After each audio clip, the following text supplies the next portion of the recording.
The number one skill we all forget about when talking about player development, plus Thurl Bailey stops by and joins the program. It's next on Locked on Jazz. Bum bum bum bum bum bum bum bum bum bum bum bum bum.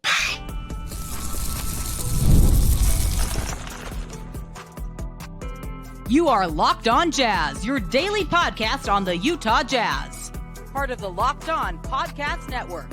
Your team every day. How are you? I'm David Locke, radio voice of the Utah Jazz, Jazz NBA insider, and this is Locked on Jazz. Today, I'm going to talk about the one skill and get a little over my skis that we forget about talking about when it comes to young players, and I think two of our guys are scuffling with it a little bit, so we'll talk about that. Then Thurl Bailey is going to join us. That interview was recorded about 2.5 weeks ago, prior to media day. I don't want to try to pretend like we're fooling anyone, but it's still great content. I just didn't get to run it because I was off there for a little while, and so I wanted to run it. We're going to do the same thing with Michael Smith later this week. So Thurl's going to join us because it's just so good, and Thurl's great, and Thurl makes everyone smile and happy. So if I can make you smile and happy, that's good. And we'll talk in that interview about the rookies, what he's seen so far. Again, it will not include the preseason stuff. And then who he's excited to see this year and who the season's most important for, which I still think are all relevant. I re-listened to the interview, and I still think it's all relevant. As I mentioned, I'm David Locke, radio voice of the Utah Jazz, Jazz NBA insider, and this is Locked on Jazz. It's your daily podcast on the Utah Jazz, giving you insight, expertise, geeky numbers, and hopefully making it way better to be a Jazz fan each and every day. Thanks so much for making Locked on Jazz your first listen every day.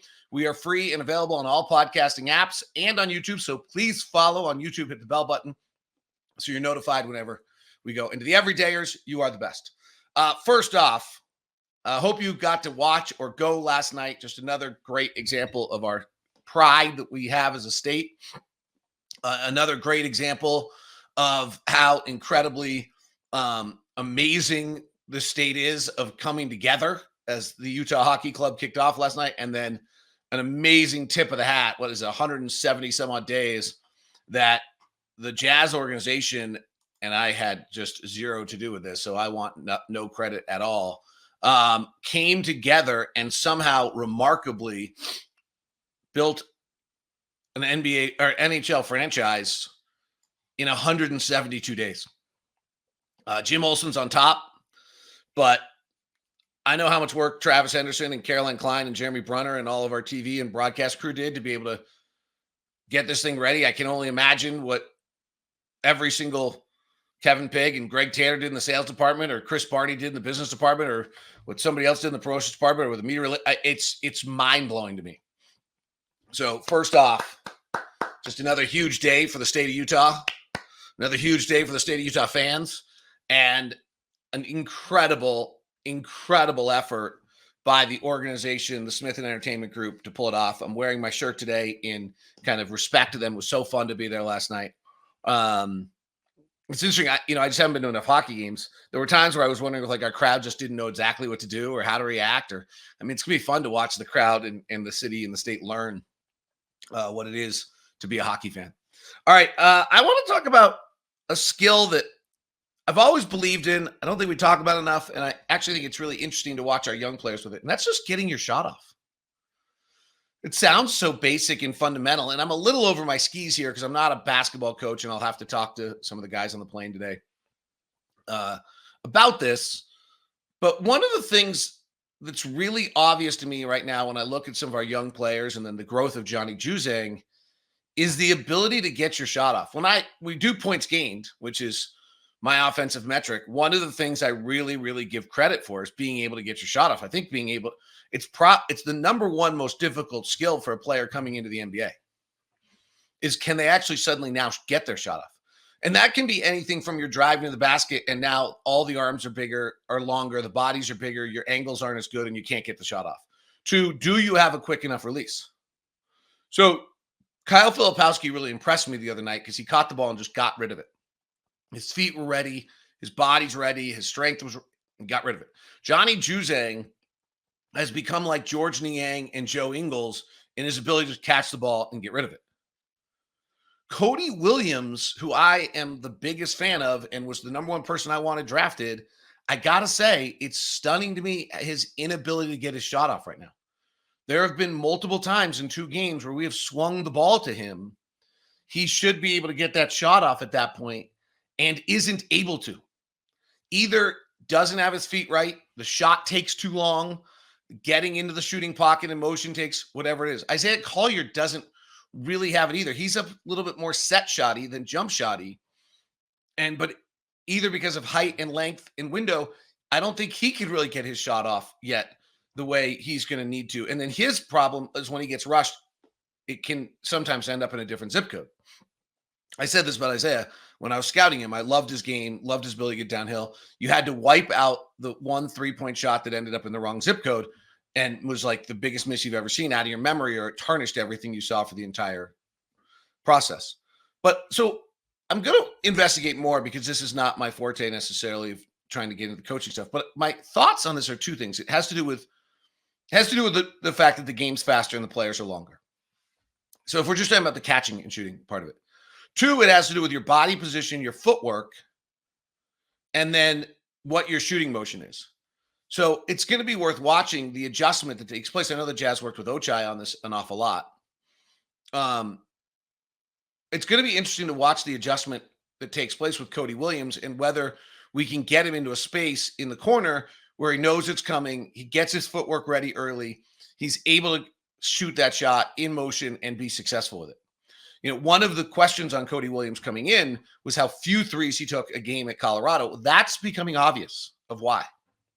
He really has to have a tremendous amount of space right now.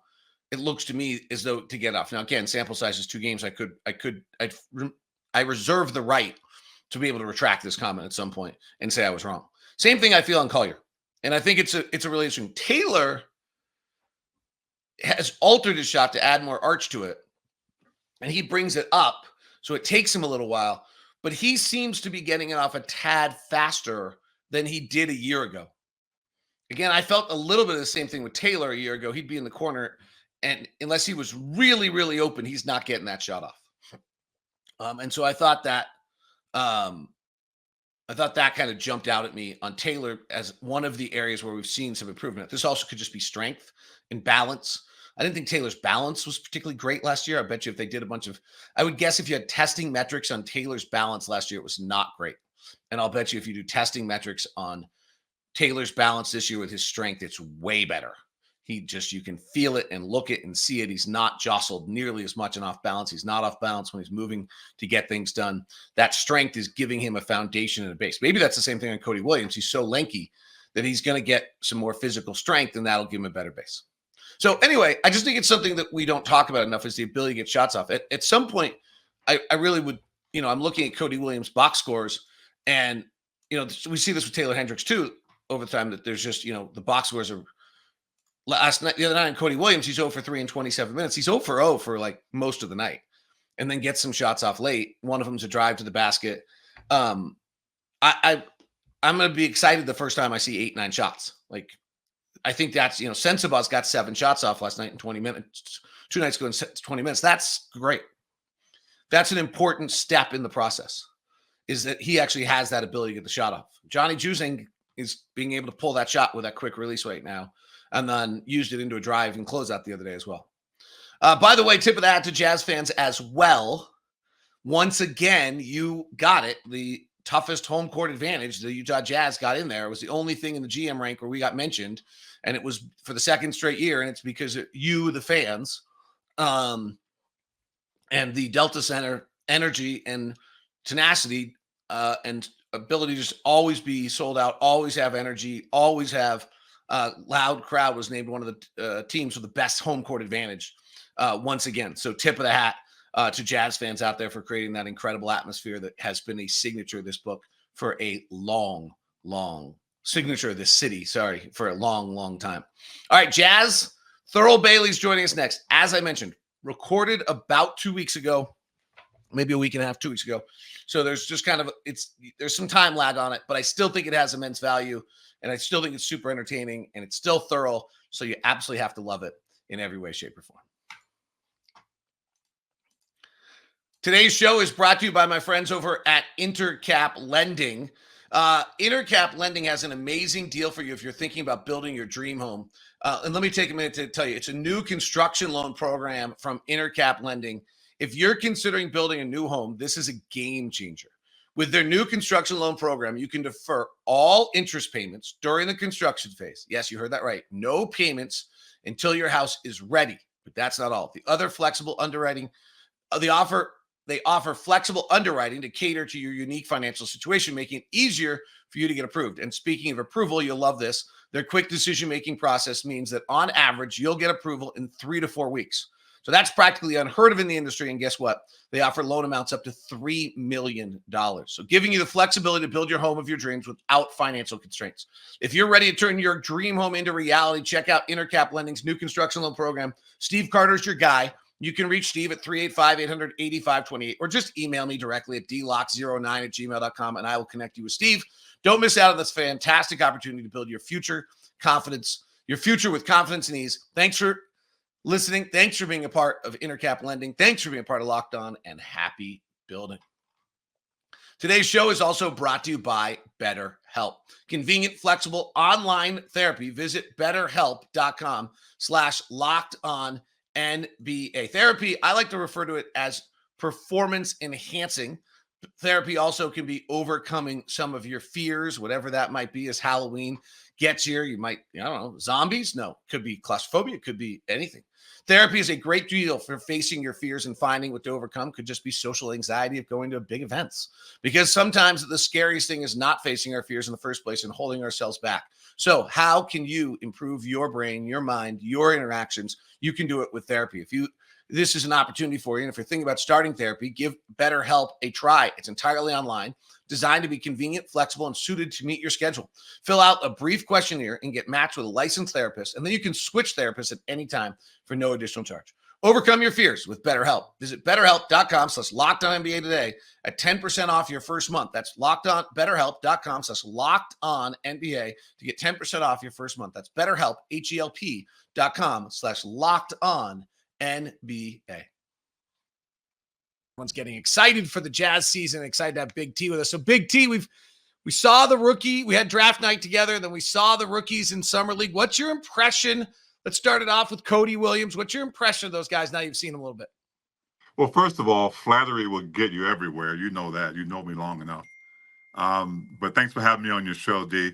I am excited to get going and excited to hop on planes and buses, hotels with you guys.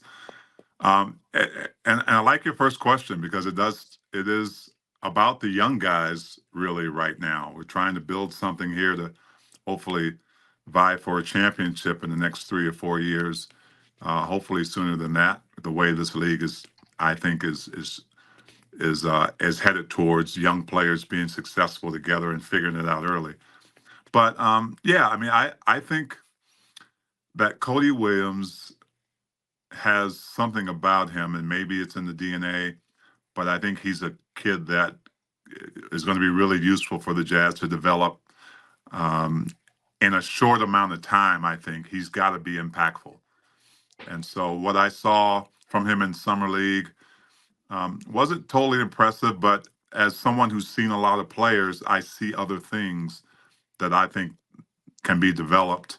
You know, his length is going to be a factor. The fact that he's going to be able to have to guard multiple positions. And then offensively, scoring-wise, you know, he's not his brother yet. So he's going to have to be able to mature enough physically that he can sustain a full 82-game season. You're always so good at understanding kind of what it is that player needs to be able to get on the floor. What are the things that Will Hardy and his staff are going to look at Cody Williams and have to understand to get him on the floor? Well, I think some of it is not even on the physical side as much as it is mental toughness, mental preparedness, work habits, right? Consistency. And I know that a lot of what you do and what you believe is about numbers, and you're right on. The numbers matter.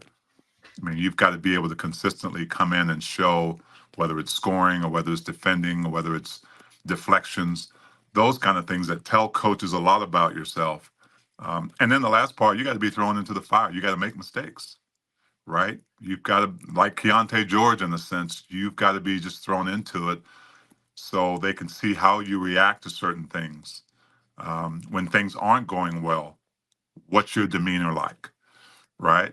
When you miss a few shots, how quick are you getting back on the other end to negate that and kind of make up for it? So yeah, any young player. Look, there aren't many, if any, young players who come in this league who are just ready to make a big splash. We're not at that time anymore. I'm not sure we ever really have been with a lot of players, but this league is getting younger and younger, and that's why we have the developmental league, is to try to kind of hurry up that process. Let's talk about Isaiah Collier, Kyle Filipowski. Let's start with Collier. He had a really good start to the summer league. I liked a lot of what I saw. Super impressed. I've said this before. The only thing that jumped out to me by the end is I felt like he was really just a point guard, and that I didn't think was ready to play two yet. Maybe that'll change. So there's only really one route for him to make get on the floor, and that's playing the one. Like Cody Williams, we just talked about, he can defend multiple positions. He could probably play some 2-3. Probably not ready to play 4 yet. But like he has multiple ways to get on the floor. Collier's route, I think, is a little bit more limited. But what did you see in what you saw in his development and kind of, former number one high school? We all talk about it. Every time we say his name, we say that. And where he is right now. Well, of course, the most important position on the court is the point guard. And I say that as a big man, understanding what a point guard's responsibilities have to be. And in this day and age, it is how you can affect your team in a lot of different ways, but still get yours. How you can come in and make a statement. It doesn't have to be a vocal statement, but how you can come in and let everybody know you're in the building. I think Isaiah Collier has a physique of a player who can make some noise right away. But that's a tough position to be in, right? I mean, I think one of the things that helped Keontae, that will help Isaiah as well, is being a sponge, right? Not just thinking you've got it and you got to prove it because you're a high draft pick, because you're on a squad. You've got to draw from everybody around you who's been there and done that. And then you got to go out and try to bust their ass in every practice, right? That's how you're going to get better. That's how you're going to make them better. So I think he has some intangibles. But again, unlike a Filipowski, who you understand is going to be needed for certain things at a certain position or two, that point guard position is maybe the toughest and maybe most valuable piece for coaches to try to figure out. What player are you most excited to see this year? You're not just talking about new players that we're talking about. Jazz. What Jazz player? And let me be clear. My next question will be, who's it most important for? It can be the same player, or it can be different. Mine are probably different. But what player are you most excited to see this year? Gosh. For me, it'd have to be the young bull. I think when I watch him play, he's a guy who has an effect on the game on either side of the ball. His enthusiasm is infectious. I think as a point guard, as a kid who has learned how to maybe tamper some of that energy and control it in different ways, I think we both have watched his progression from, oh man, that probably wasn't a good shot, or somebody was open. I think Will and staff has done a great job with him to get him to understand that he's got to be more under control, and he's got to understand when to release that energy, if you will. But I think I'm excited to watch him because he makes an impact every time he steps on the floor. He's done a marvelous job of. I've never met anyone who has a bigger quest to do the right thing. Yeah. Right. Yeah. And at times I thought that actually harmed him, right? Like he would come up the floor with this quest to do the right thing, and then he would almost buffer, right? Yeah. He was so trying to and he'd lose his athleticism. He's now learning, like, oh, wait, or Will's giving him, the feeling that, hey, no, your athleticism, that first step that might be as good as anyone in the NBA, that's the right thing. Go do it. Yeah, I totally agree with you. And I have to add that I'm okay with players who aren't afraid to take risks, right? And he is a guy who is not, any guy who in the middle of a game would just decide to do a 360 dunk, right? And that's what I like about him. I like the fact that, he probably knows it's not the right thing to do in front of his coach, but he's not afraid to take those chances, to take those risks. And it just reminds me in another way of another great point guard, guy I play with in John Stockton. Yeah, he might be up there in the Jazz record books for most turnovers, but reason why he took those risks was because he succeeded more than anybody else. And that's why his assist record and his steal record are going to be hard to catch for anybody. So I like the fact that Collin Sexton doesn't mind that. He doesn't mind getting in trouble for certain things because I think he does have that trust in the coach, and he's learned a lot more to this point where he can lead a team now on both sides. He's Thurl Bailey. You'll catch him all season long with Bowler Jack on Jazz TV. If you got SEG Plus yet, it has the hockey on it as well this year. So all the streaming services are available for you. Make sure you go to UtahJazz.com, sign up for your SEG Plus, get both the hockey team and the Jazz team now on SEG Plus. We'll come back with Thurl. Who is this year most important for on the Utah Jazz? We'll talk about it next when we continue here on Locked on Jazz. Today's show is brought to you by FanDuel, the official sportsbook of Locked On. It's got amazing deals going for you right now. Here's what we got for you. NFL fans, start your season with a big return on America's #1 sportsbook. When you get a hunch in the middle of the game, you can check out the latest stats, view live play-by-play, and so much more on the same page where you place your bets. You'll get to started with a $200 in bonus bets guaranteed. That's right. When you place your first $5 bet, you'll start with a $200 bonus bet. That's all at FanDuel.com, the FanDuel Sportsbook. Go check it out. And also you can check out what's going on with the WNBA playoffs. You want to get involved with that, NFL next week, or the NBA future odds are all available for you as well. Who is the NBA season award futures? Luka Doncic is the odds-on favorite for MVP this year, followed by Nikola Jokic, Shai Gilgeous-Alexander, and then the newly signed Joel Embiid. And Zach Edey is the Rookie of the Year favorite. Defensive Player of the Year favorite is not Rudy Gobert. It's Victor Wembanyama and then Chet Holmgren. So go check it all out at FanDuel. See what's going on at FanDuel.com and get your bonus bets as well. Back with the great Thurl Bailey as we continue here. What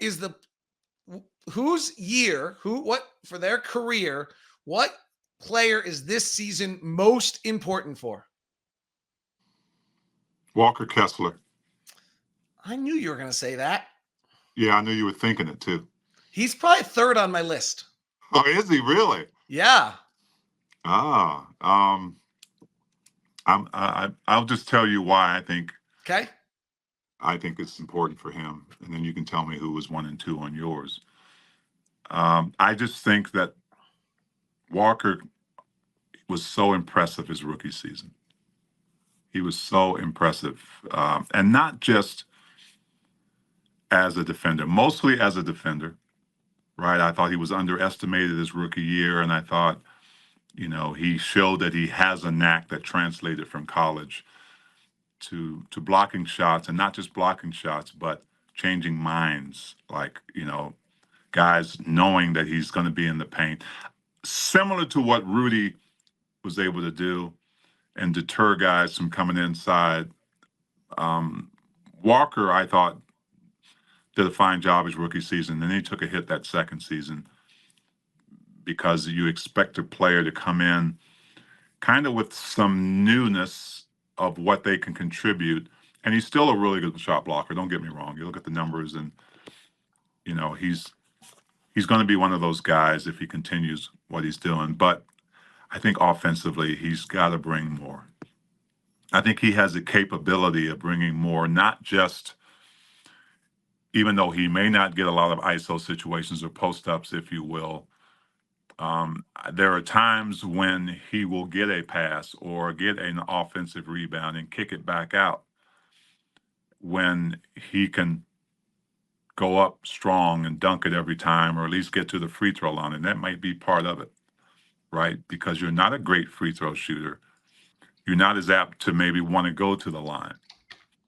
So I think that confidence has to be there for him to be a little more of a dog, to be not as much finesse around the basket. And I've seen it in him. I've seen him at times do that. I'd like for him to develop just a little push shot or jump hook or something in that paint where he becomes a threat. When you're not a threat offensively, that's a disadvantage for your entire team. So I like to see that Walker has come in and has, and hopefully they've been working. Maybe they don't see what I see. Maybe they don't need him in that way like I think he could be used. But as a big, I think even in today's game, it doesn't matter. A threat is a threat, right? Not just on the lob. You touched on something I thought was interesting there, which is that the free throw shooting. So that was my biggest concern after the first year was that, and then I thought we saw a little like get it and get out of it. But then if you actually go back, I think for like the last 20 games, 30 games of the year, I think he shot like 65, 70% from the line. Like I thought he got over that. So hopefully that is not an issue for him coming up this season. But I thought that was a good point you made. I just wanted to highlight that for a second. That doesn't mean he's over it. Right. Right. I mean, your job is to want to get there more. Right? As a big, you want to get there more. You want people to hack you. And so he's such a nice guy, right? But so was I until I stepped on the court. And it's not personal, right? You're trying to get that next contract. You're trying to win games. And so I'd like to see a little different personality. I think we may have saw too much of him being disappointed in himself. Right, because he's so nice and he wants to do well. He wants the team to win, and you could tell, that he got a little bit. He wasn't the same Walker Kessler as the year before. All right, so my number one is Taylor Hendricks, because if you look at the track record of players, if they really don't play at all in their first 2 years, it's hard to find a lot of guys that had a lot of success. Like, I understood exactly what the Jazz did with him last year. I thought they did it perfectly. They used the G League to kind of double up the amount of minutes he got to play as a player. And then he got a great experience at the end of the year. All good. But he can't be that again. Like, he has to be demanding 24 to, that's a lot, but maybe 24 to 30 minutes a night, that it's so abundantly clear that he's going to be a player that you have to play him 24 to 30 minutes a night. And if he doesn't, if he plays 12 to 14 minutes a night,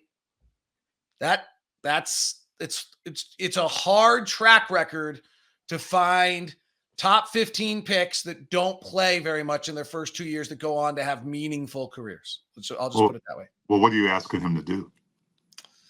So I think he has to knock down that corner three like he did really well last year. Yep.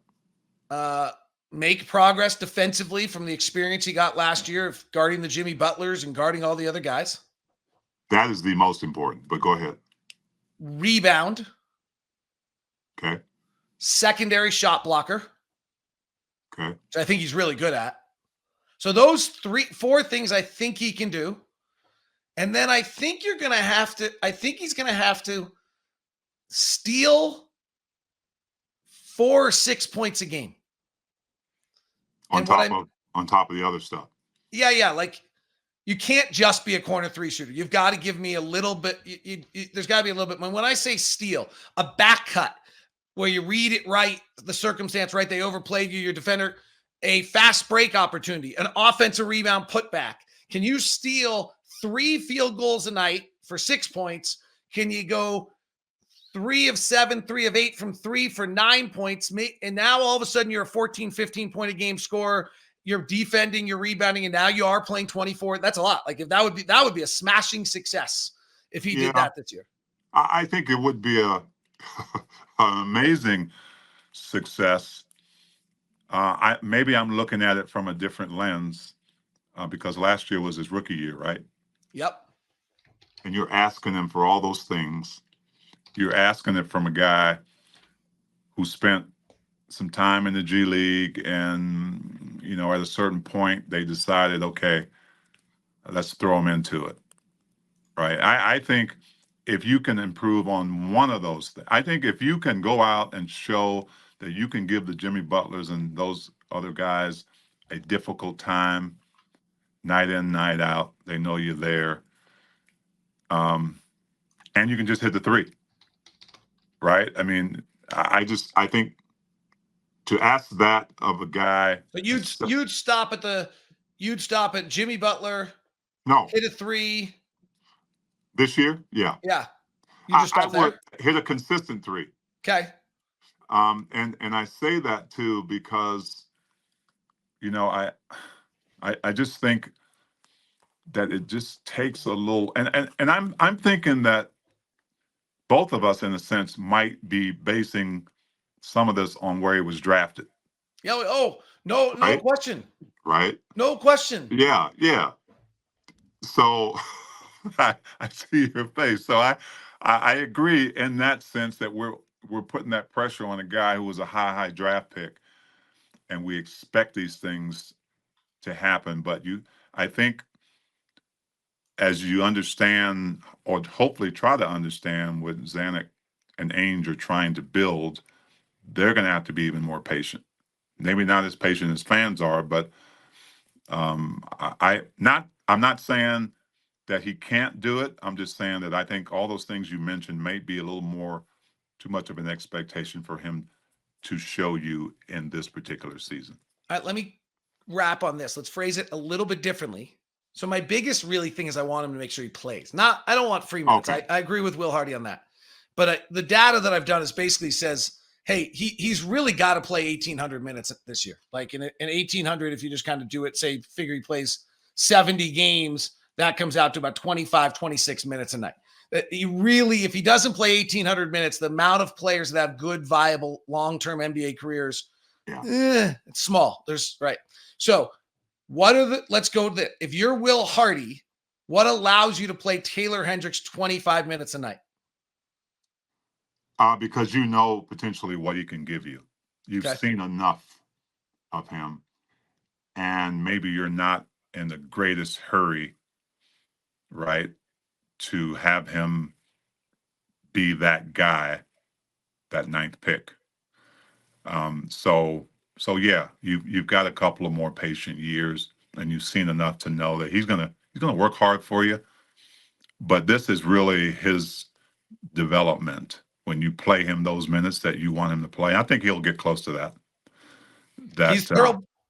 Sorry, I thought you were done. He's Thurl Bailey. He'll be back with us tomorrow. We'll talk about Will Hardy's year 3, a little bit about Keontae, what we want to see out of him, and some Western Conference stuff. That's all coming up with Thurl on tomorrow's edition of Locked On Jazz. Thanks so much for tuning in today. If you're on audio, check out Locked On NBA. It's your daily NBA show. And if you're on video, we're sending you the first ever 24/7 national sports channel, Locked On Sports Today.